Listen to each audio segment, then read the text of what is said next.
la nouvelle constitution. Notre première constitution, celle de 1959, le premier président est venu avec ça de Paris dans sa poche.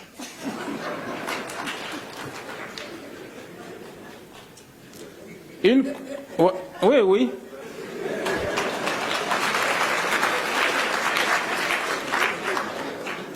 Une constitution rédigée par Michel Debré. La constitution qui prévalait sous Blaise Compaoré a été finalisée par Edmond Jouve, un professeur français. Et on nous amène ça comme notre constitution au Burkina Faso. Comment voulez-vous que ça marche? Donc maintenant, nous sommes en train de réfléchir pour écrire une constitution totalement détachée du format français qui nous a été importé.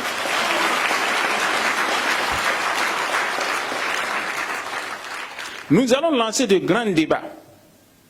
Demander au peuple à la base, comment voulez-vous être gouverné? Voulez-vous un roi? Un président? Une présidence tournante? Que voulez-vous? Ce sera au peuple de nous dire comment ils veulent être gouvernés. Mais nous ne voulons plus calquer les constitutions françaises qui sont presque les mêmes dans l'Afrique francophone. Comme j'ai eu à le dire, la démocratie est née à Athènes, en Grèce. Et chaque pays occidental actuel a pris exemple sur ça pour l'adapter à son contexte. Pourquoi ils ne veulent pas que nous adaptions aussi la démocratie à notre contexte?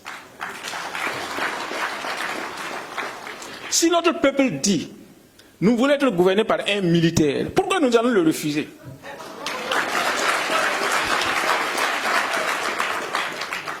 Est-ce que c'est la CEDEAO qui vient nous donner à manger?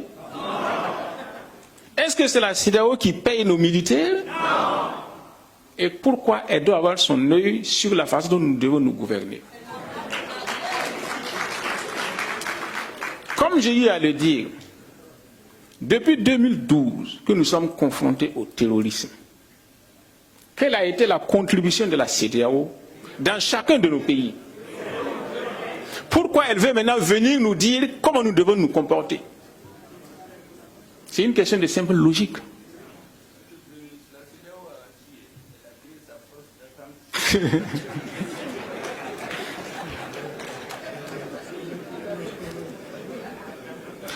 Donc, il ne faut plus qu'on se laisse divertir. Ne nous laissons plus divertir. C'est à nous de prendre notre destin en main. Et ce que dit la CEDEAO et ses maîtres ne nous concerne pas. Nous avons déjà, nous qui sommes ici, nous avons déjà fait une partie de notre parcours. Nous ne nous battons plus pour nous-mêmes. Nous nous battons pour la postérité.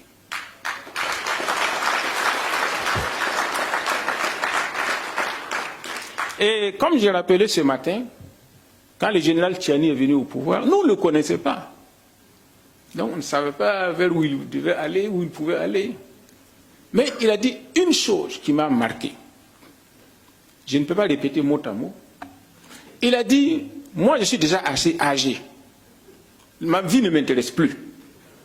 Je me bats maintenant.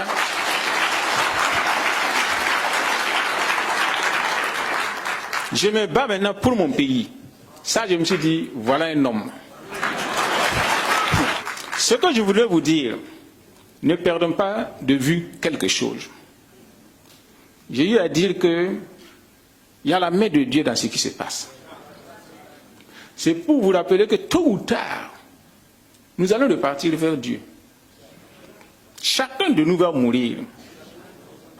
Faisons en sorte que quand nous allons mourir, nous ayons la fierté et le regard ferme devant notre Créateur. Que nous ayons la conscience d'avoir mené une vie utile. À quoi ça sert à un chef d'État d'accumuler des milliards. Nous en avons vu ici, les Mobutu, etc. Où c'est parti? Mieux vaut laisser un idéal, une spiritualité, un sens de vie à la postérité.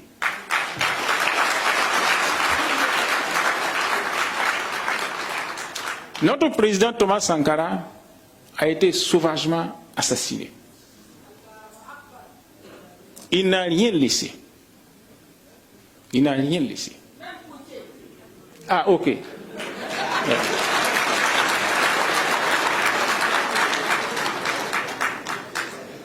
Mais aujourd'hui, son nom traverse toute la planète. Ça doit être un idéal pour nous. Et donc, si nous avons cet idéal-là, je suis sûr que nous pouvons aller très loin. Maintenant, ce que je vais vous demander, et que je ne cesse de demander, l'une des raisons pour lesquelles les précédentes fédérations ont aussi échoué, ce sont les égoïsmes nationaux. Mettons un terme à ces égoïsmes-là. Ça ne nous mène nulle part.